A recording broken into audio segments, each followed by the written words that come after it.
नमस्कार। मैं वीके शास्त्री अपने चैनल के माध्यम से आप सभी दर्शकों का बहुत बहुत स्वागत करता हूं। 17 जून 2023 रात्रि 10:57 पर कर्म फलदाता न्याय के देवता शनिदेव अपनी मूल त्रिकोण राशि कुंभ राशि में वक्री होने जा रहे हैं और 4 नवंबर 2023 तक पूरे 140 दिन कुंभ राशि में ही वक्री रहेंगे। शनि का वक्री होना बहुत बड़ी ज्योतिषी घटना है और इसका बहुत बड़ा व्यापक प्रभाव पड़ता है हमारे जीवन पर। तो इस वीडियो में बात करेंगे कि शनि के वक्री होने का धनु राशि के जातकों के जीवन पर क्या प्रभाव पड़ेगा। लेकिन उससे पहले मैं आपको ये समझाऊंगा कि वक्री होने का क्या अर्थ होता है और वक्री ग्रह का प्रभाव क्या होता है। ये विश्लेषण आपकी चंद्र राशि के आधार पर किया जा रहा है और वीडियो के अंत में मैं आपको शनि के उपाय भी बताऊंगा। तो चलिए वीडियो शुरू करते हैं। तो पहले ये समझते हैं कि शनि के वक्री होने का क्या अर्थ होता है और इसका क्या प्रभाव पड़ता है। देखिए, आम धारणा ये है कि कोई भी ग्रह वक्री होने पर उल्टी दिशा में चलने लगता है, जबकि ऐसा होता नहीं है। वक्री होने पर ग्रह की चाल धीमी हो जाती है, अपनी नॉर्मल स्पीड से कम स्पीड से गतिमान होता है वक्री ग्रह। तो पृथ्वी से देखने पर ऐसा लगता है जैसे कि वो उल्टी दिशा में गतिमान हो, जबकि ग्रह उसी दिशा में गतिमान होता है, केवल उसकी स्पीड में कमी आ जाती है। ज्योतिष शास्त्र में ग्रहों की 3 गतियां बताई गई हैं: मार्गी, वक्री और अतिचारी। जब ग्रह अपनी सामान्य गति से गति करता है तो उसे मार्गी अवस्था कहते हैं। सामान्य गति से जब कम गति में गतिमान होता है तो उसे वक्री कहते हैं, और जब कोई ग्रह सामान्य से अधिक गति से गतिमान होता है तो उसे अतिचारी कहते हैं। समस्त 9 ग्रहों में सूर्य और चंद्रमा, ये 2 ग्रह ऐसे हैं जो हमेशा मार्गी रहते हैं। ये अपनी गति में परिवर्तन कभी नहीं करते हैं, जबकि राहु और केतु हमेशा वक्री रहते हैं। और बाकी के जो 5 ग्रह हैं वो कभी मार्गी होते हैं और कभी वक्री होते हैं, अपनी गति में परिवर्तन करते रहते हैं। शनिदेव वर्ष में एक बार वक्री होते हैं और लगभग 140 दिन तक वक्री रहते हैं। मंगल वर्ष में नहीं बल्कि 2 वर्ष में एक बार वक्री होते हैं और पूरे 76 दिन तक वक्री रहते हैं। शुक्र वर्ष में एक बार वक्री होते हैं 45 दिन के लिए, और देवगुरु बृहस्पति वर्ष में एक बार वक्री होते हैं 123 दिन के लिए। जबकि बुध एक ऐसे ग्रह हैं जो कि एक वर्ष में 3 बार वक्री होते हैं और हर बार 23 दिन तक वक्री रहते हैं। तो ये तो हुआ वक्री होने का अर्थ। अब इसका प्रभाव क्या पड़ता है। देखिए, जब कोई भी ग्रह वक्री होता है तो पृथ्वी से उसकी दूरी कम हो जाती है और सूर्य से उसकी दूरी बढ़ जाती है। पृथ्वी से निकटतम होने के कारण वो ग्रह अपना पूरा प्रभाव देने में सक्षम होता है, उसका चेष्टा बल बढ़ जाता है। वक्री ग्रह पृथ्वी से सर्वाधिक निकट होता है और उस पर किसी भी अन्य ग्रह का कोई प्रभाव नहीं पड़ता है, और इसलिए वो ग्रह पूरा फल देने में सक्षम होता है। तीसरी जो महत्वपूर्ण बात है वो ये है कि वक्री ग्रह जिस भाव में गोचर करता है उससे एक भाव पीछे का भी फल प्रदान करता है, और इस तरह से वक्री होने पर कोई भी ग्रह उच्च के समान फल देने में सक्षम होता है। अब बात करें शनि का गोचर किस नक्षत्र में है, तो शनि वक्री अवस्था में राहु के नक्षत्र शतभिषा नक्षत्र में गोचर करेंगे, तो राहु का सर्वाधिक प्रभाव रहेगा इस गोचर काल में, और 17 अक्टूबर तक शनि शतभिषा नक्षत्र में ही गोचर करेंगे।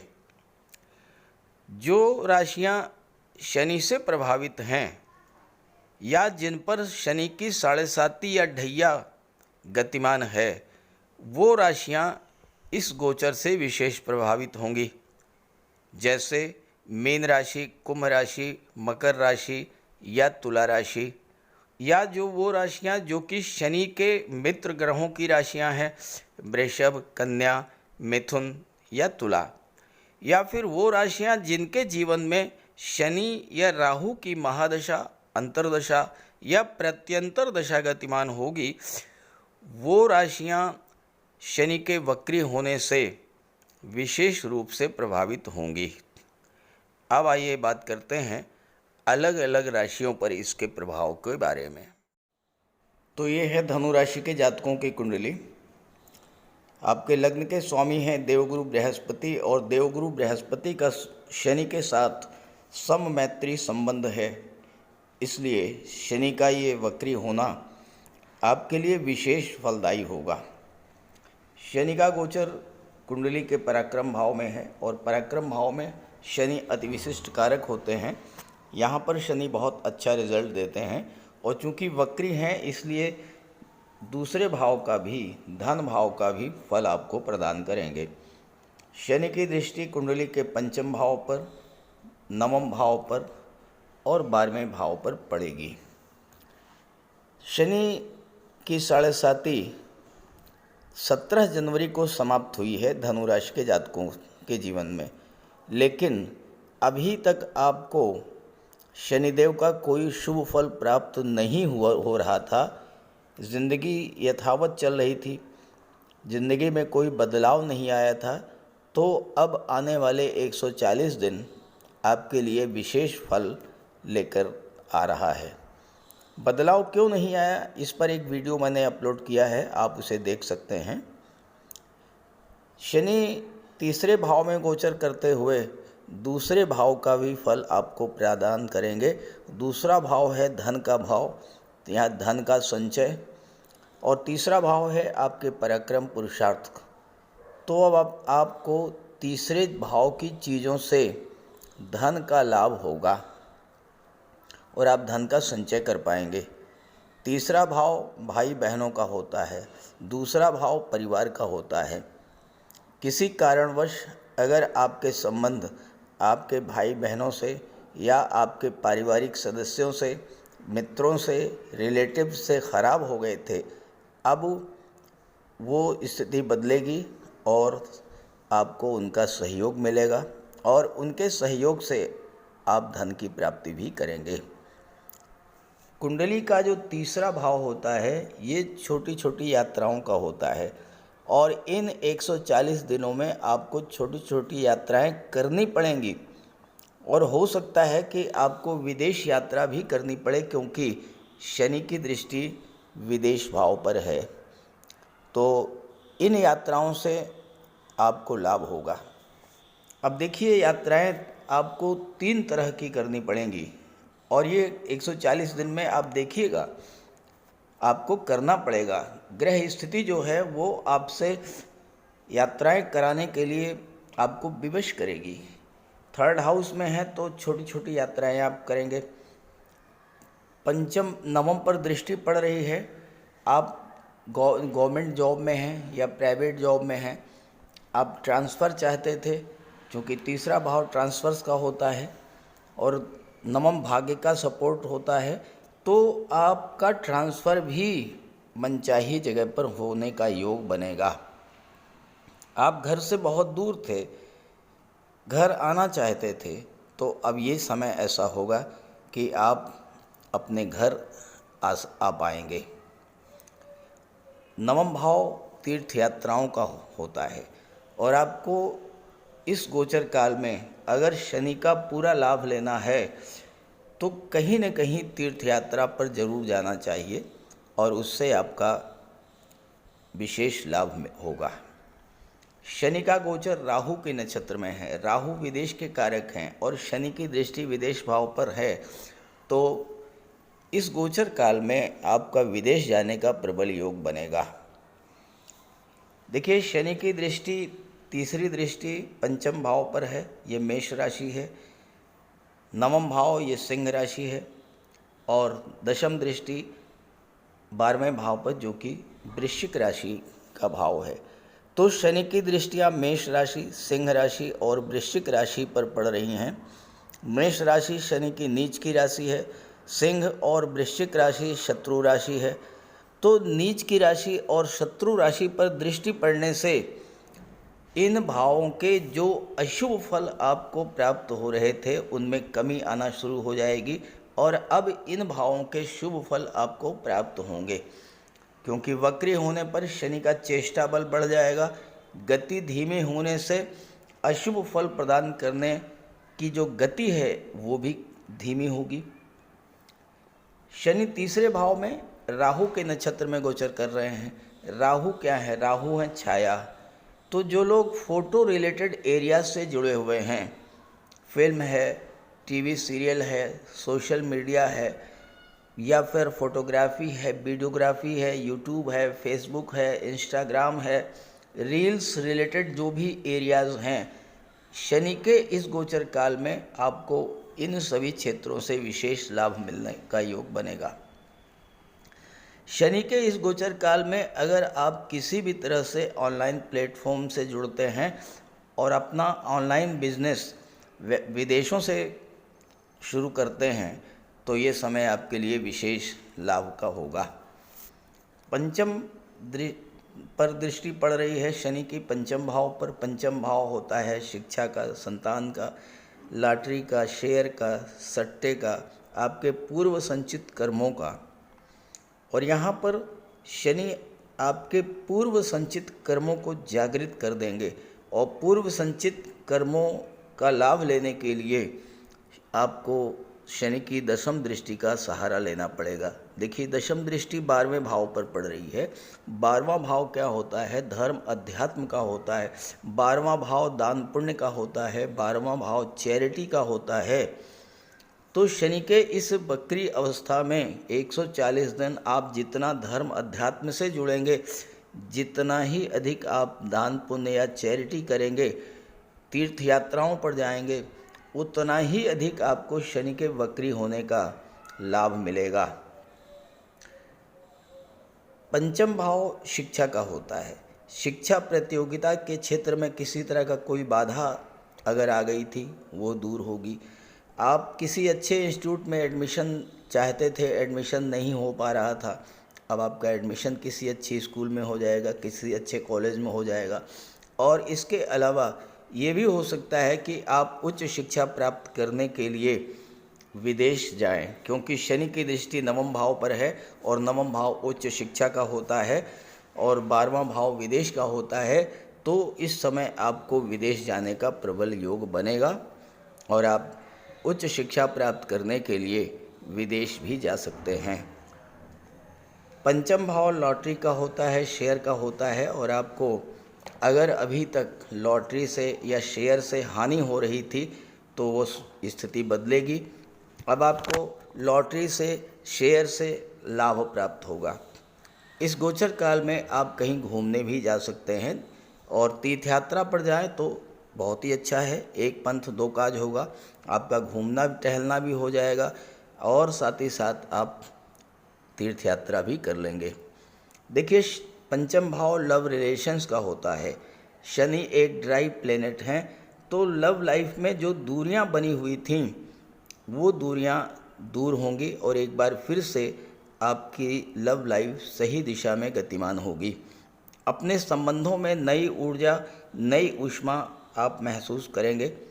साथ ही साथ चूँकि सप्तम के स्वामी हैं बुध और बुध शनि के मित्र हैं, तो इस समय आपका विवाह भी हो सकता है।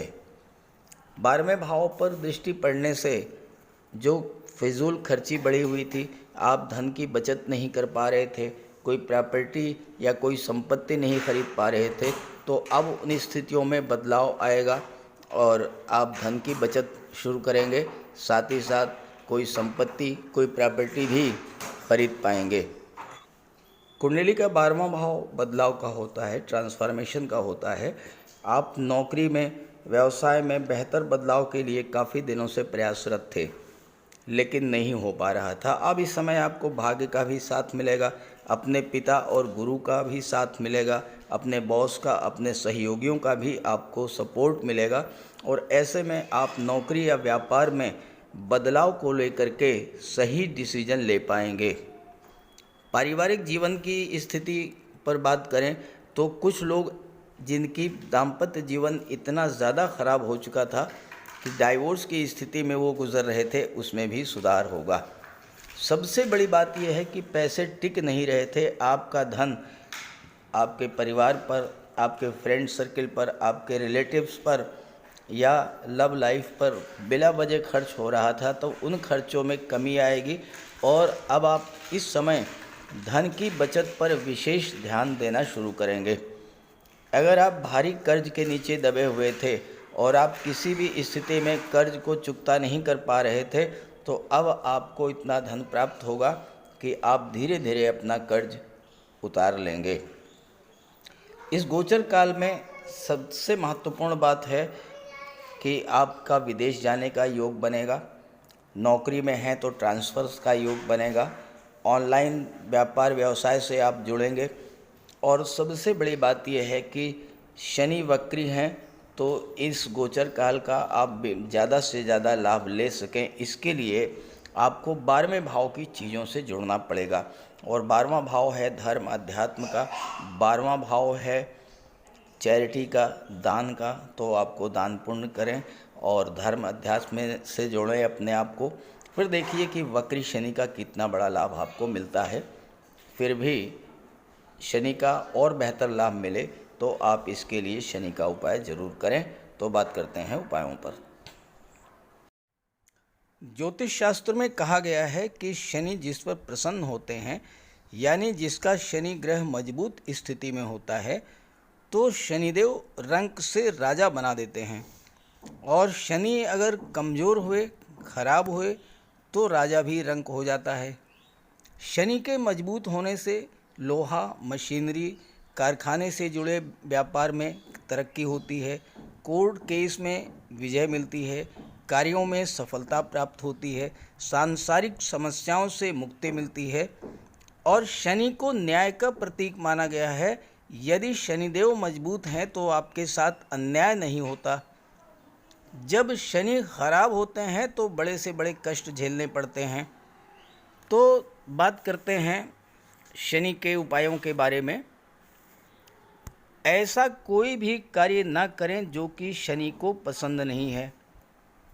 शनिदेव को इलीगल कार्य पसंद नहीं है।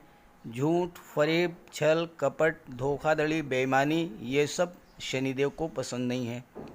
शनिदेव को परिश्रम, अनुशासन और व्यवस्था पसंद है, तो ऐसे कार्य कीजिए।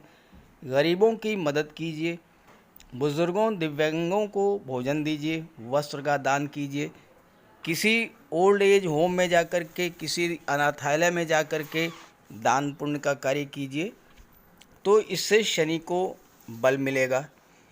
अगर आपका शनि कमज़ोर है तो आपको कम से कम 19 शनिवार व्रत रखना चाहिए और इसके साथ साथ शनिवार के दिन एक कटोरी में सरसों का तेल लेकर उसमें अपना चेहरा देखिए और उस तेल को किसी को दान कर दीजिए। इसके अलावा शनिवार के दिन एक पात्र में जल, दूध, चीनी, काला तिल और गंगा जल ये रख लीजिए। इसके बाद पश्चिम दिशा की ओर मुँह करके पीपल के वृक्ष को अर्पित कर दें, इससे भी शनि को बल मिलता है। शनिवार के दिन उड़द से बनी पंजीरी, पकौड़ी, चीला, बड़ा ये सब खाना चाहिए। सरसों के तेल में बने भोज्य पदार्थ ग्रहण करना चाहिए, इससे शनि ग्रह को ताकत मिलती है। केले का भी आप सेवन कर सकते हैं और शनिवार के दिन कंबल, जूता, चप्पल, लोहा, काले कपड़े और नारियल जटा वाला ये भी आप दान कर सकते हैं। सरसों का तेल का दान कर सकते हैं। और अगर शनि कमज़ोर है तो आपको नीलम धारण करना चाहिए, लेकिन इसके लिए किसी आप योग्य ज्योतिषी की मदद ले लें। तो ये सब उपाय आप करेंगे तो आपको बहुत बड़ा लाभ मिलेगा। नमस्कार।